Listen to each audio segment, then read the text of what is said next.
Pertanyaannya, untuk menghantarkan paham aja dulu. Ya. Zat bisa tidak dikenal? Zat bisakah dilihat? Tidak bisa. Lalu bagaimana supaya zat itu bisa dikenal, bisa dilihat, bisa diceritakan? Maka dia bersifat. Oleh karena itu, sifat ini apa bagi zat? Sifat ini kenyataan zat. Itu dia. Kalaulah sifat itu kenyataan zat, ya, patrikalah ke dalam hati ini, sifat inilah sebenar-benarnya zat itu. Itulah maknanya az-zatu wasifatu wahid. Ulang lagi. Apa artinya tuh, Rahmi? Alhamdulillah, beruntung aja Pak Kari dapat Rahmi. Az-zat wasifatu wahid, zat dengan sifat itu esa dia. Makanya untuk memandang zat, pandang kepada sifat. Sifat inilah kenyataan zat. Kalaulah sifat itu kenyataan zat, maka sifat itulah sebenar-benarnya zat itu. Jadi ketika kita memandang sifat, yang terpandang siapa? Zat. Yang terpandang zat yang sebenar-benarnya itu. Ya. Siapa yang tidak mampu memandang zat pada sifat, apa namanya Pak Azam? Butuh sange dah tu dah. Benar-benar buta. Jadi yang dikatakan sifat itu adalah nur. Itu dia tuh. Kenapa yang dikatakan sifat adalah nur? Karena si nur ini adalah pancaran, tajali, bahagian daripada diri zat. Wa ja'alu lahu min ibadi juz'an, bahwa dirimu itu adalah bahagian daripada aku. Allah. Contoh lagi, ini biar lebih mantap lagi. Nih lihat. Ini tisu nih yang zat nih ya. Gak bisa disebut dia kan, gak bisa dikenal. Kosong aja dia. Lihat.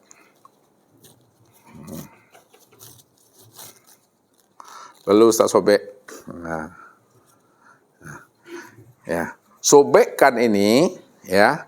Apa namanya dengan kertas yang disobek ini? Ini bagian dari mana? Bahagian dari yang disobek.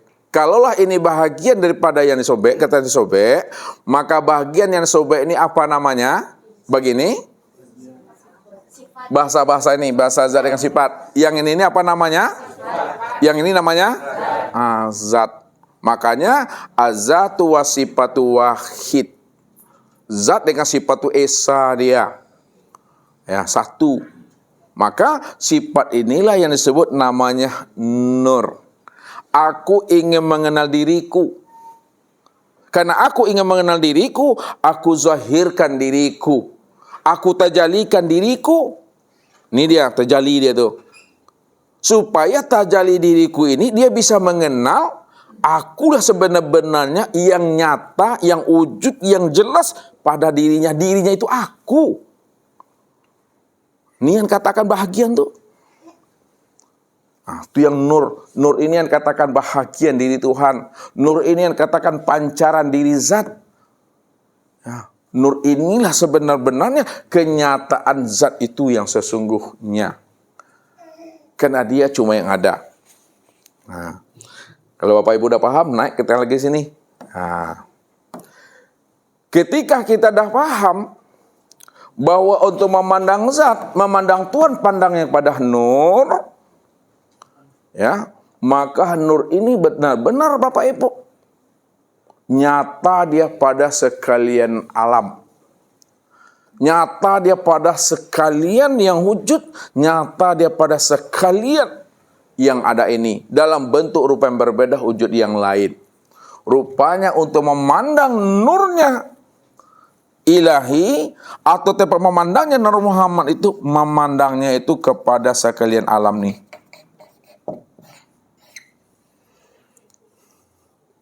Sekalian alam dalam bentuk rupa yang berbeda, wujud yang lain, itulah yang dikatakan namanya nur, tempat memandang nyatanya diri zat Allah itu.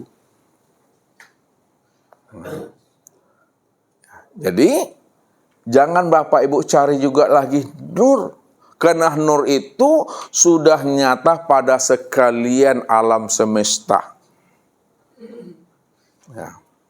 Kalaulah nur itu tempat memandang nyatanya wujud Allah, nur itu tempat memandang kezahiran dirinya Allah, sedangkan nur itu sudah nyata pada sekalian alam, maka alam inilah alamat untuk memandang akan nyatanya wujud kezahiran Allah itu. Sekalian alam inilah yang disebut namanya Nur Muhammad. Karena Nur Muhammad itu dikatakan tadi tempat memandang nyatanya akan wujud Allah. Sekarang Nur Muhammad tempat memandang nyatanya wujud diri Allah sudah zahir pada sekalian alam semesta.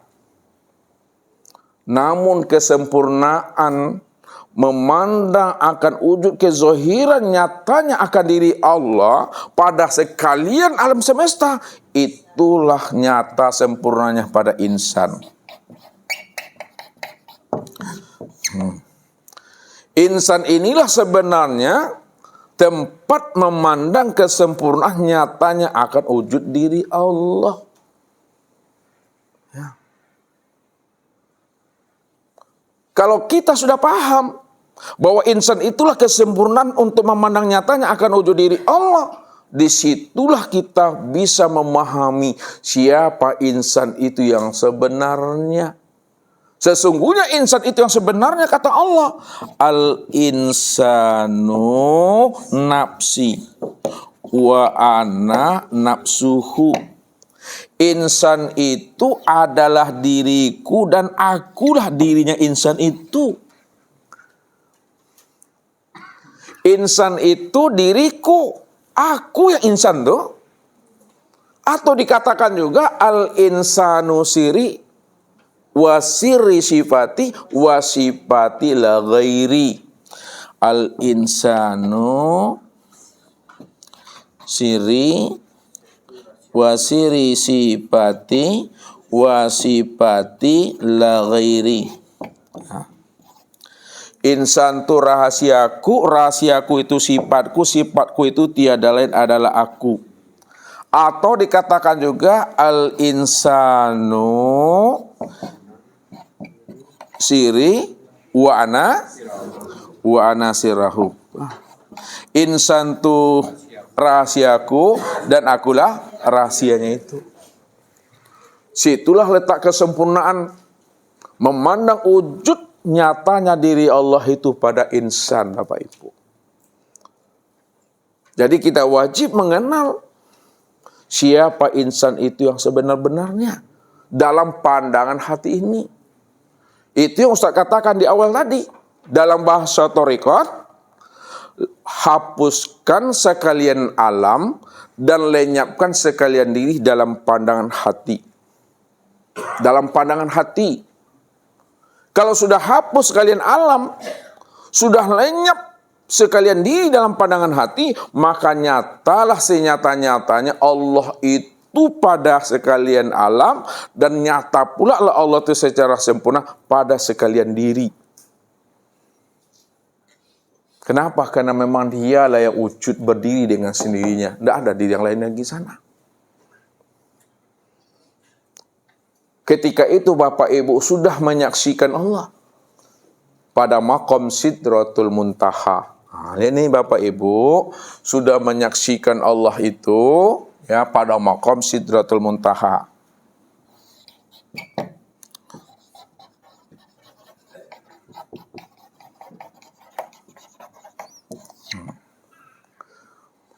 Makanya baginda Rasul Bapak Ibu, pada saat beliau itu sudah sampai di atas langit yang ketujuh, yaitu maqam Sidratul Muntaha, pada saat Nabi memandang ke depan, tak tampak Tuhan tuh.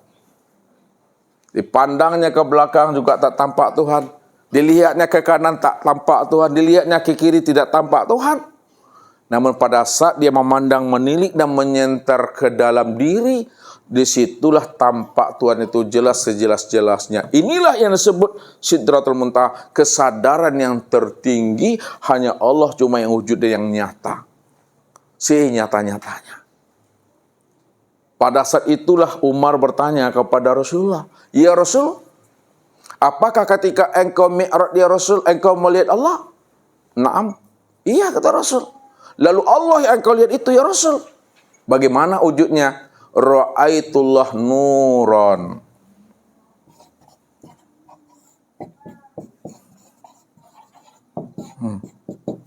Ra'aitullah. Aku melihat Allah itu nur. Maka nur itu maknanya, jangan Bapak Ibu terjemahkan dengan cahaya. Lihat, nur ini jangan diartikan dengan cahaya.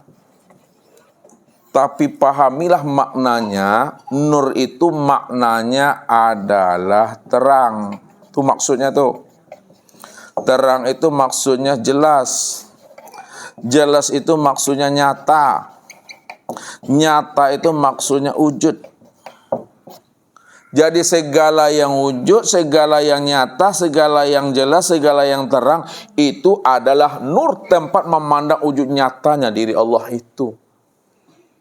Maka disitulah Allah mengatakan, Allah nurus samawati wal.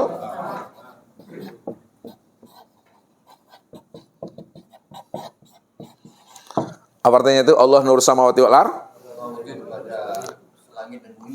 Allah itu adalah wujud. Tuh, nur itu kan wujud artinya tuh. Allah itu betul-betul wujud. Allah itu betul-betul nyata. Allah itu betul-betul jelas. Allah itu betul-betul terang. Wujud nyata, terang dan jelasnya Allah tuh pada sekalian langit dan bumi. Itu maksudnya pada sekalian langit dan bumi itulah tempat memandang nyatanya akan wujud Allah itu. Akan tetapi kesempurnaan memandang nyatanya akan wujud Allah pada langit dan bumi sempurna pada diriin, itu sempurna memandangnya. Disitulah Nabi mengatakan, wahai Umar, man ro'ani faqad ro'ahul haq. Hei Umar, kalau kamu sudah bisa memandang dan melihat aku, sudah sama kamu memandang dan melihat Allah. Apa maknanya tuh? Wahai Umar, makna yang tersiratnya nih, kalau kamu sudah mampu memandang namanya Nur Muhammad. Nur Muhammad itu sudah nyata pada tubuhku. Nur Muhammad itu sudah nyata pada ruhku. Sedangkan Nur Muhammad itu tempat memandang nyatanya wujud Allah. Maka ketika kamu memandang Nur Muhammad sudah nyata pada tubuh dan ruhku, dah sama kamu memandang akan Allah itu. Disitulah terbukanya rahasia diri Rasulullah itu. Makanya ketika ditanyakan kembali, siapa rahasia hakikat dirimu ya Rasul? Ana Ahmad Bilal Min.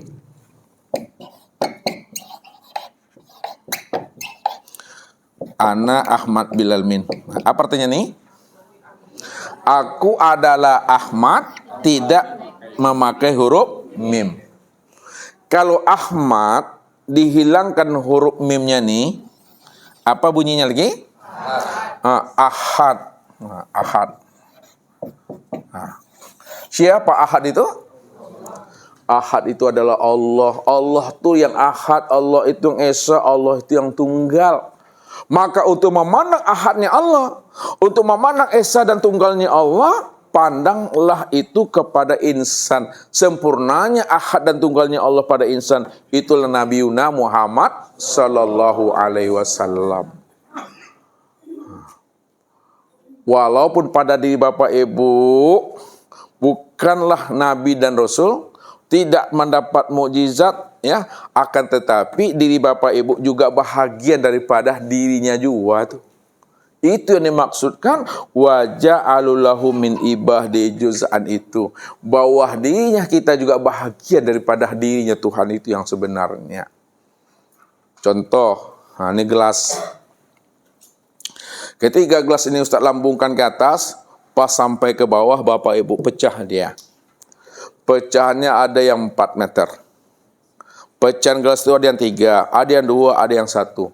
Pertanyaannya, pecahan gelas yang 4 meter, 3 meter, 2 meter, dan 1 meter itu adalah bahagian daripada gelas itu sendiri. Itu maknanya alam matahari, bumi, bintang, tumbuh-tumbuhan, manusia dan sebagainya itu adalah pecahan, itu adalah bahagian daripada dirinya juga di situ. Begitulah kita memandang suhudul wahda fil kasrah itu. Memandang wujud yang satu pada wujud yang banyak. Bahwa wujud yang satu itu betul-betul sudah nyata pada segala yang banyak ini. Suhudul kasrah fil wahda, segala yang banyak itu, itulah kenyataan nyatanya diri yang satu itu yang sebenar-benarnya. Tidak ada di siapa-siapa Bapak Ibu. Ini yang dikatakan oleh Rasul kepada Umar itu. Nah, kalau kamu sudah bisa memandang aku, wahai Umar, dah sama kamu memandang Allah. Itu maknanya siapa yang sudah mampu mengenal Nur Muhammad. Nur Muhammad itu sudah nyata pada diri Bapak Ibu. Sudah jadi tubuh, sudah jadi ruh. Ketika itulah Bapak Ibu sudah mampu mengenal, bermusyahadah dan berliku dengan Allah itu. Rupanya Allah yang kita cari selama itu dan selama ini itu tiada lain sudah nyata pada diri masing-masing. Walaupun Ustaz mengatakan sudah nyata pada diri masing-masing, namun diri masing-masing bukanlah kenyataan diri Bapak Ibu. Akan tetapi nyatanya akan dirinya Allah, akan nyatanya dirinya Allah itu. Pada saat itulah Nabi mengatakan, man arafallahu kala lisanahu. Ini dia penutupnya sini. Man arafallahu kala lisanahu. Nah, siapa yang telah mengenal akan Allah, Allah itulah diri yang awal, Allah itulah diri yang akhir, Allah itu diri yang zahir, Allah itu diri yang batin, Allah itu diri yang wujud.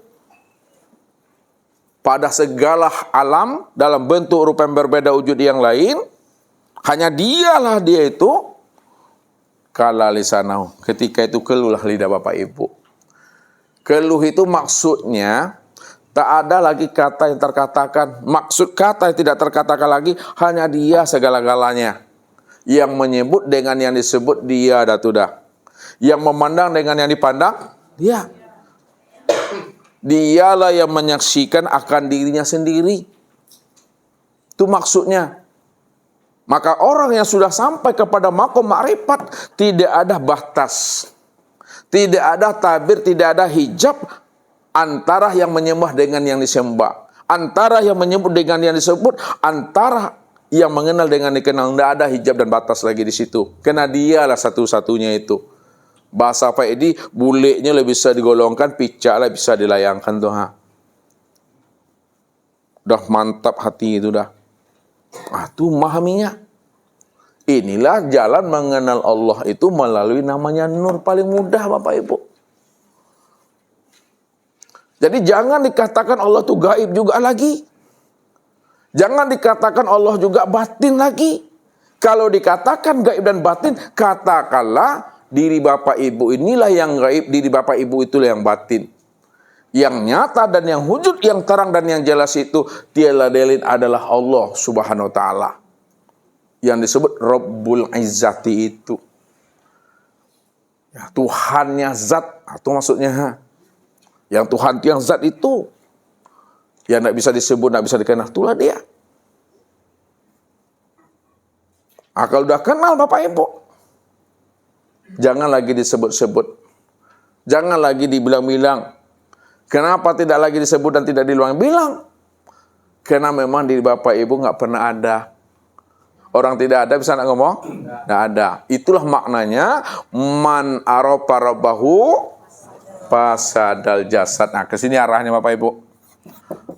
Man arafa rabbahu fasadal jasad. Siapa yang telah mengenal Rabb-nya, lihat. Siapa yang telah mengenal Allah, Rabb-nya, Allah itu yang wujud nih, maminya. Allah yang sama. Allah yang basar. Allah yang kalam. Allah yang ilmu. Allah yang kudrat. Allah yang iradat. Allah yang hayat. Ya, Allah yang awal. Allah yang akhir, Allah yang zohir, Allah yang batin, ya. Fasadal jasad, maka ketika itu fana dirimu, fana, hancur dirimu, lebur dirimu, sirna dirimu, binasa dirimu, mati dirimu, hapus dirimu. Kalau diri Bapak Ibu telah fana, hancur, lebur, binasa, ya, kemudian hapus, kemana hapusnya, kemana leburnya, kemana hancurnya? Benar-benarlah fana diri ibu itu ke dalam wujudnya. Kalau udah fana wujud kita ke wujudnya, maka nyatalah dialah yang wujud tuh. Udah fana pendengar kita kalam sami'nya, maka dialah yang benar-benar mendengar tuh. Kalau sudah fana basar kita kalam basarnya, dialah yang benar-benar basar tuh. Kalau udah fana kalam kita kalam kalamnya, dialah yang benar-benar berkalam tuh. Kalau udah fana hayat kita ke dalam hayat, dialah yang benar-benar hayat tuh. Tidak ada diri siapa-siapa lagi di sana. Sudah terang dan nyata ada Allah itu. Tidak ada siapa-siapa lagi di situ. Inilah maksudnya diri yang fana itu. Apa kata Allah? Innal abdi iza ahbabtuhu qataltuhu fa iza qataltuhu wa anadiyatahu. Sesungguhnya hambaku, apabila dirinya itu telah fana wujudnya, telah fana pendengarannya, telah fana penglihatannya, telah fana kalamnya, telah fana ilmunya, telah fana hayatnya, wa anadiyatahu, akulah pengganti daripada diri yang fana itu. Kalau aku sebagai pengganti diri yang fana itu, maka aku yang sebenar-benar yang wujud tuh. Aku yang sebenar-benar sama, basar, kalam, ilmu, kuda, iradah, dan hayat, awal, akhir, zahir, dan batin, itu aku dah kata Tuhan. Nyatanya Tuhan di situ. Terang, jelas, sejelas-jelasnya. Maka inilah yang dikatakan oleh Nabi. Innakum satarana rabbakum iyana. Apabila dirimu telah fana hancur, disitulah kamu melihat dan memandang Allah itu benar-benar nyata dan terang sejelas-jelasnya. Kalau diri kita sudah mati, makanya orang yang matilah yang bisa memandang Allah itu yang nyata sebenarnya. Kalau dia belum mati keakuan dirinya, belum mati kesadaran dirinya, masih ada akunya tuh, maka selama itu dia tidak akan pernah mengenal dan menyaksikan Allah yang wujud dan yang nyata itu. Padahal Allah cuma yang ada. Inilah orang yang terhijab. Inilah orang yang terdinding. Dia terdinding karena dirinya sendiri. Maksudnya apa? Terdinding dengan keakuan dirinya. Ini yang diingatkan Allah kepada kita. Bila engkau adalah engkau, maka engkau tak kenal aku. Tapi bila engkau bukanlah engkau, pasti engkau kenal aku. Bila engkau adalah engkau, maka engkau tak kenal aku. Maksudnya, bila engkau merasa engkau yang wujud, engkau yang sama, engkau yang basar, engkau yang kalam, engkau yang ilmu, engkau yang kudrat, engkau yang iradat, engkau yang hayat, engkau yang awal, engkau yang akhir, engkau yang zahir dan yang batin, maka selama itu engkau tak akan pernah mengenal aku. Tapi bila engkau bukanlah engkau, bila engkau sudah menyadari bahwa diri engkau itu tiada, diri engkau itu tiada, diri engkau itu adalah tuli, diri engkau itu adalah buta, diri engkau itu adalah bisu, diri engkau itu adalah bodoh, diri engkau itu adalah lemah, diri engkau itu adalah papa, dan diri engkau telah mati. Ketika itu engkau mengenal akan aku, rupanya yang sebenar wujud dia aku, yang sebenar hidup dia aku. Barulah kita bisa mengatakan la haula wala quwata illa billah. Ini dia memahaminya.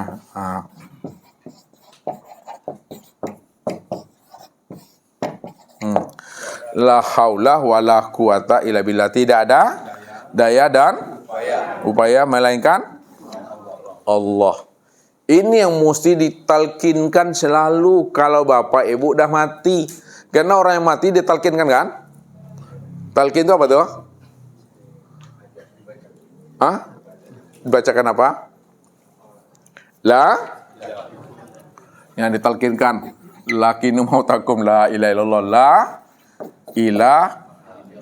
La ilaha illallah. Dia maksudnya.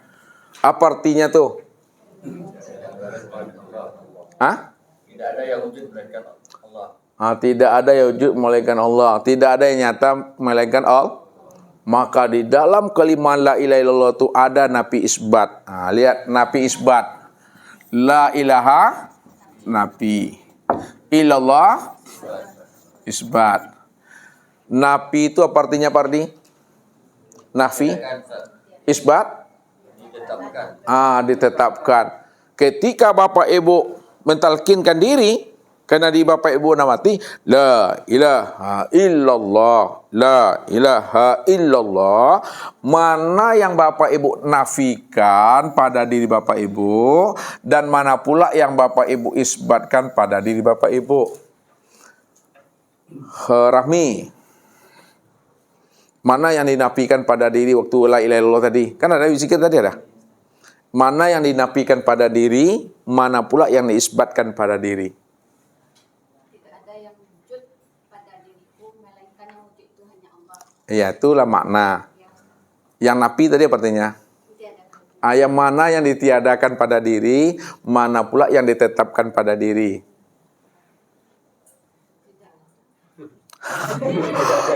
Bakarut kading aku. Bro Dewi lagi. Mana yang dinafikan pada diri Dewi, mana pula yang diisbatkan pada diri Dewi. Mana yang ditiadakan, nafi itu tiada artinya. Lupa. Sebelah ibu apa? Ibu Rita. Tidak ada yang nyata dan wujud pada kulit, daging, tulang, urat. Habis itu. Alhamdulillah, selesai khatam dah tu dah. Itu maksudnya apa yang sampai ibu nih, selamat ibu nih. La ilaha, yang dinafikan pada diri Bapak Ibu itu adalah tubuh dan nyawa atau ruh nih.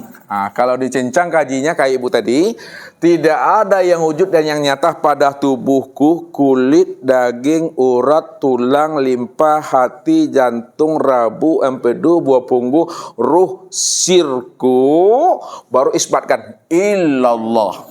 Yang wujud dan yang nyata pada tubuhku, kulit, daging, urat, tulang, limpa, hati, jantung, rabu, empedu, buah punggung, ruh dan sirku, hanya Allah semata-mata.